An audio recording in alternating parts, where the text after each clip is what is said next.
a lot of the stuff, the grand vision of things, which takes a lot of time to get it down. I know what I'm doing. It's been put down on paper for damn sure. You got a business plan. That's what's turned into the memorandums and the programs, and that's what I've been able to create, which is cool. It got me excited. I was, let's talk about what activates that, because I think that people would find interested, at least in this segment. Some of the earlier stuff might have been putting people to sleep, but this is interesting. No, because they identify with you. So I think that all that stuff before is what got you to here. So yeah, man, it was. I'd been pondering that question for long enough. What the hell am I going to do? All right, and I was drawing a shitload of blanks. I considered a pathway in cannabis because there was some interesting, semi-compelling reasons to invest. Just don't strike out like Dan Bilzerian, bro. Oh, did that thing go? Dude, he's getting sued for like $600 million or something, and he's gonna lose. Whoopsie. It's bad. Yeah. Yeah. He told Joe he owned that house, and he didn't even own that house he was living in for $200,000 a month. That's how under a rock I've been. Okay, interesting. Because I was tipped to that from a fellow that I know that is in the cannabis space. But I just, at the end of the day, there's freaking a lot of cloudiness in there, regulatory shit, and I was trying to get away from volatility, and there's a lot left to figure out in that You industry. have this overarching goal of, okay, if I'm going to manage assets, I'm going to keep this W out of the game. That's right. So what do I have to do to get to that goal? That's whatever right. I got to do, I'm going to do it. And not be deathly bored. Right? But, yes. But you don't want to be bored because you are an artist. Right. Because you could just go manage a REIT, and a real estate investment trust would make great returns, but they're boring as fuck. Boring. I'm not a traditional real estate guy, even though I excel at,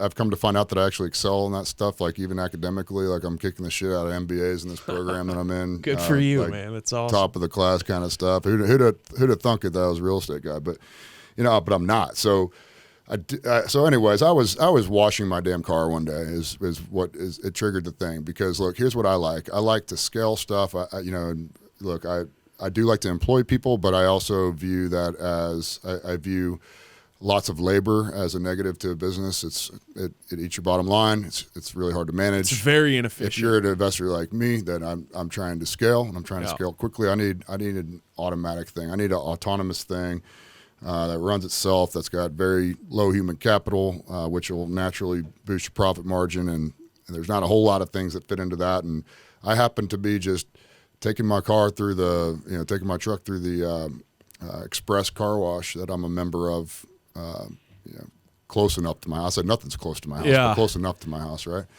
And I'm rolling through it, man, and just like I always have. And it was like, boom, the light bulb moment. Crazy. I just started looking around, and I'm like, never before had I ever had that ever. It's a hell of a concept. And I'm like, I look around at this place, and I'm like, this place runs itself.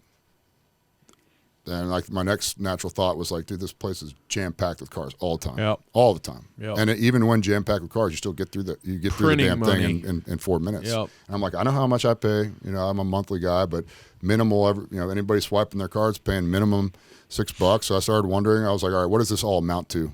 So that was my little flicker moment, and I spent probably the next 3-4 weeks kind of pulling apart the business model and understanding it better. And it was just like, this is meant to be, because, man, if that thing isn't a freaking, glorified looking oil well that never runs out of oil, and isn't subject to the volatility of the price of oil, reuses the water often, and has green bennies, so I'm not pissing liberals off while we're doing this thing, right? Not like that, you'd give a fuck about that anyway. Try to call a liberal on an investor lead sheet and just wait until he rips your ass for. I'm not going to invest. Yeah, it's pretty. Well, funny. You better not take them out for steak dinners. Yeah.